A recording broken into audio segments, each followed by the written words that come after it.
মাননীয় শিক্ষামন্ত্রী আছেন, দেশকে যদি আগাতে হয় তাহলে শিক্ষা এবং স্বাস্থ্য এই দুইটাকে সর্বাধিক গুরুত্ব দিতে হবে।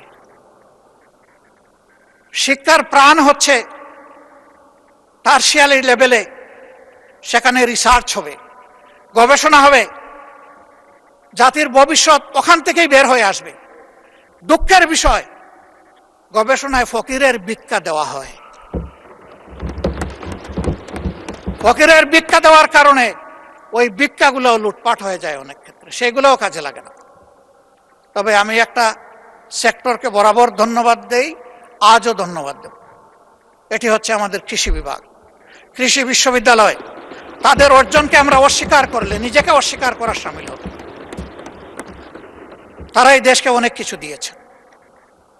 মেধাতে ইন্টারমিডিয়েট পাস করার পরে আমাদের সময় যেটা ছিল, সবচেয়ে বড় মেধাবীরা যেত বুয়েটে, এরপরে যারা মেডিকেলে, তারপরে যারা কৃষিতে, এরপরে যারা পাবলিক ইউনিভার্সিটিতে।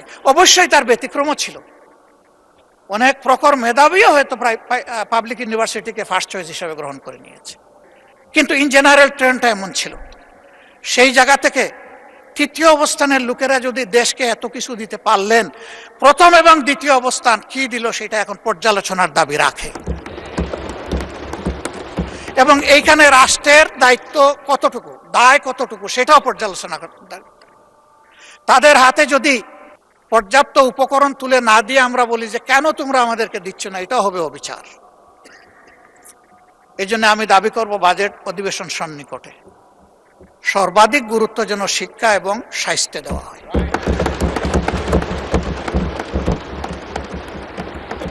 যদি একটা সুস্থ সবল জাতি গঠন করতে হয়, অবশ্যই একটি সুস্থ স্বাস্থ্য ব্যবস্থা আমাদেরকে গড়ে তুলতে হবে। কিন্তু এখানে সবাই স্বাস্থ্য ব্যবস্থার ব্যাপারে হাহাকার করেছেন, সবচেয়ে বেশি হাহাকার করেছেন স্বাস্থ্য সেবার বিষয়টা নিয়ে। অনেকে বলেছেন স্বাস্থ্য সেবা নিজেই রোগী, আমাদেরকে সারিয়ে তুলবে কিভাবে। সঠিক, 1000 শয্যা বিশিষ্ট হাসপাতালে রোগী ভর্তি থাকে 3700। How could be possible?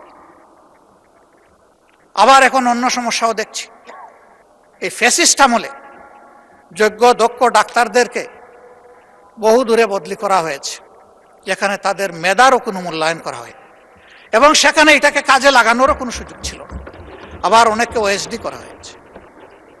আমাদের সম্মানিত মন্ত্রী, তার ছোট ভাই, সেও একজন ডাক্তার, আমাকে একদিন আক্ষেপের সুরে বলেছিল, শফিক ভাই, আগামীতে যদি আমাদের সরকার গঠিত হয়, একটা গাল দিয়ে বলেছিল, গাল অবশ্য সভ্য সরকার, যে আমাদেরকে অমুক জায়গায় তমুক জায়গায় দিয়েছে, ওদেরকে আমরা বাংলাদেশের সীমানার ভিতরে না রেখে ওদেরকে আমরা ট্রান্সফার করব তালপট্টিতে। আমি বলেছিলাম, হোয়াটস ডিফারেন্স? তুমি আর আমি যদি এইটাও করি তাহলে তো একই কাজ করলাম। মাননীয় স্পিকার, কিছু কিছু কাজ দুঃখজনকভাবে এখন এরকমই শুরু হয়ে গেছে। ফ্যাসিস্ট আমলে যারা বঞ্চিত ছিল, নিগৃহীত ছিল, ওএসডি ছিল, খালে বিলে তালপট্টিতে যাদের পোস্টিং ছিল, এখন আবার তাদের উপরে সেটা চলে এসেছে। কেন? আমি মাননীয় প্রধানমন্ত্রীকে সম্মান রেখেই বলছি, তিনি বলেছেন আমরা একটা মেরিটোক্রেটিক নেশন বিল্ড আপ করতে চাই। আমি তাকে বলবো, দল আদর্শের ভিত্তিতে নয়, মেরিট এবং কমিটমেন্টের ভিত্তিতে সমস্ত নাগরিকগুলোকে আপনার নেতৃত্বে যেন মূল্যায়ন